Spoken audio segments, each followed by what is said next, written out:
Joining me in the studio today is Dr. Jacqueline Hicks from the University of Nottingham. She's currently a Marie Curie Fellow at the Department of Politics, researching Indonesia's data economy.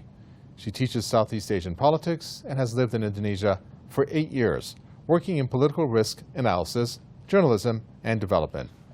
Dr. Hicks, many thanks for joining us today. Thanks for having me. So first up, the coronavirus has hit economies around the world pretty hard. Indonesia is no exception, which is the world's 16th largest economy. How has it coped with this virus? Are we looking at a recession? And if so, how will the nation recover, you think? Right, so there has been a contraction in Indonesia's economy, but I don't think it's going to expand into a longer-term recession. There was a contraction of around 5% in the last quarter. Unemployment has gone up quite substantially, and there's been a reduction in investment and consumer spending and things like that. But I think Indonesia's in a good position to rebound next year, really.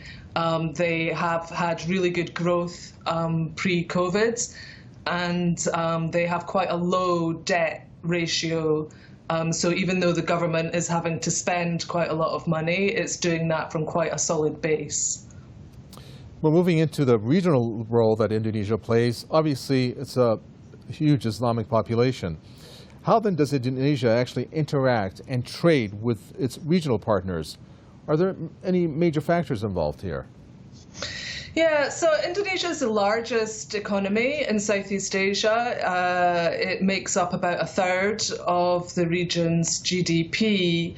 It's really been a central key actor in the region's economic bloc in ASEAN.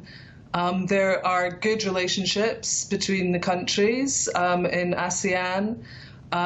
Mostly because the countries don't really interfere in each other's domestic politics. But some would say, that maybe they don't interfere enough because as a majority Muslim country, Indonesia could have had a stronger voice in protecting the minority Muslim populations who are under state attack around the region.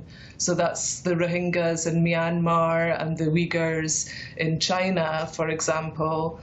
But, generally good and steady growth in the trade and investment relations in the region. But the main partner for Indonesia is China. And that's the strongest relationship, and that's only set to grow.